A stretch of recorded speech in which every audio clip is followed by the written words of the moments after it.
ദൈവത്തിൻ്റെ സ്വന്തം നാടായ കേരളം പ്രകൃതി ഭംഗി കൊണ്ടും വൈവിധ്യങ്ങൾ കൊണ്ടും അനുഗ്രഹീതവും സമ്പന്നവുമാണ് ഈ പ്രദേശം. ഭാഷയുടെ അടിസ്ഥാനത്തിൽ ഒന്നായതിൻ്റെ ഓർമ്മ പുതുക്കൽ ദിനമാണ് നവംബർ 1. തിരുവിതാംകൂർ, കൊച്ചി, മലബാർ എന്നിങ്ങനെ മൂന്നായി നിലകൊണ്ട ഭൂപ്രദേശങ്ങളെ ഒത്തുചേർത്ത് മലയാളം ഭാഷ സംസാരിക്കുന്നവർ എന്ന നിലയിലാണ് ഐക്യ കേരളം രൂപം കൊണ്ടത്. 1956 നവംബർ 1 കേരളം എന്ന സംസ്ഥാനം സ്വാതന്ത്ര്യാനന്തരം ഇന്ത്യയുടെ തെക്കേ അറ്റത്ത് രൂപീകൃതമായത്. കാറും കോളും നിറഞ്ഞ സമകാലിക പ്രശ്നങ്ങളെയൊക്കെ തരണം ചെയ്ത് നല്ലൊരു നാളെ സ്വപ്നം കണ്ടുകൊണ്ട് കേരളനാടിൻ്റെ പിറന്നാൾ ആഘോഷം എല്ലാ വർഷവും നവംബർ 1 കേരളപ്പിറവി ദിനമായി മലയാളികൾ ആഘോഷിക്കുന്നു.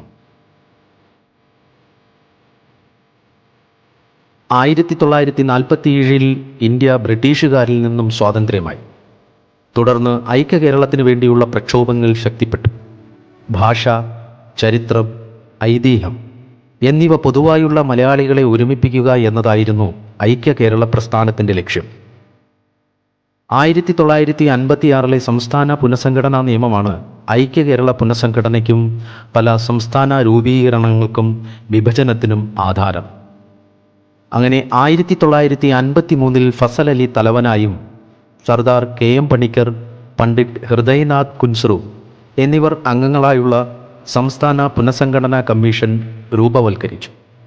തുടർന്ന് 1955 സെപ്റ്റംബറിൽ കമ്മീഷൻ കേന്ദ്ര ഗവൺമെൻറ്റിന് റിപ്പോർട്ട് സമർപ്പിച്ചു.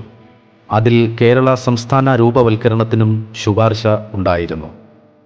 ഭാഷാ അടിസ്ഥാനത്തിൽ സംസ്ഥാനങ്ങളെ പുനഃസംഘടിപ്പിക്കുവാനുള്ള ഇന്ത്യ ഗവൺമെൻറ്റിൻ്റെ തീരുമാനപ്രകാരം മദ്രാസ് പ്രസിഡൻസിയുടെ മലബാർ പ്രദേശങ്ങൾ, കൊച്ചി രാജ്യങ്ങൾ, തിരുവിതാംകൂർ ഇങ്ങനെ മലയാളം പ്രധാന ഭാഷയായ പ്രദേശങ്ങളെല്ലാം കൂട്ടിച്ചേർത്തുകൊണ്ട് 1956 നവംബർ 1 കേരളം എന്ന സംസ്ഥാനം രൂപവൽക്കരിച്ചു. കേരളം രൂപീകൃതമാകുമ്പോൾ ഇന്ത്യയിലെ 14 സംസ്ഥാനങ്ങളിൽ ഏറ്റവും ചെറിയ സംസ്ഥാനമായിരുന്നു കേരളം.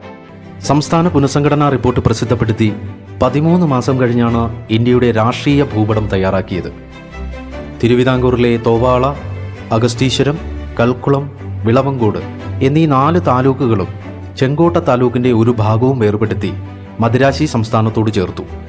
ശേഷിച്ച തിരുവിതാംകൂർ, കൊച്ചി സംസ്ഥാനത്തോടും മലബാർ ജില്ലയും തെക്കൻ കാനറ ജില്ലയിലെ കാസർഗോഡ് താലൂക്കും ചേർക്കപ്പെട്ടു. ഫലത്തിൽ കന്യാകുമാരി ജില്ല കേരളത്തിന് നഷ്ടപ്പെടുകയും ഗൂഡല്ലൂർ ഒഴികെയുള്ള മലബാർ പ്രദേശം കേരളത്തോട് ചേർക്കപ്പെടുകയും ചെയ്തു. കേരള സംസ്ഥാനത്തിൻ്റെ ആദ്യ രൂപത്തിൽ മൊത്തം 5 ജില്ലകളായിരുന്നു ഉണ്ടായിരുന്നത്. നവംബർ 1 ശ്രീ ചിത്തിര തിരുനാൾ മഹാരാജാവ് തിരുക്കൊച്ചി രാജപ്രമുഖ സ്ഥാനത്തു നിന്നും വിരമിച്ചു. സംസ്ഥാനത്തിൻ്റെ തലവനായി രാജപ്രമുഖന് പകരം B. രാമകൃഷ്ണ റാവു ആദ്യ ഗവർണറായി. മഹാമാരിയുടെ വ്യാപനവും പ്രളയക്കെടുതിയും പ്രകൃതി ദുരന്തങ്ങളും സമകാലിക പ്രശ്നങ്ങളും നമ്മെ സൗഹൃദ വികസന പ്രവർത്തനങ്ങൾക്ക് ഊന്നൽ നൽകാൻ പ്രേരിപ്പിച്ചു. ഓരോ കേരളപ്പിറവി ദിനവും മലയാള നാടിൻ്റെ സംരക്ഷണയ്ക്കായുള്ള പ്രവർത്തനങ്ങളിൽ നമുക്ക് ഒത്തുചേർന്ന് പങ്കാളികളാകാം.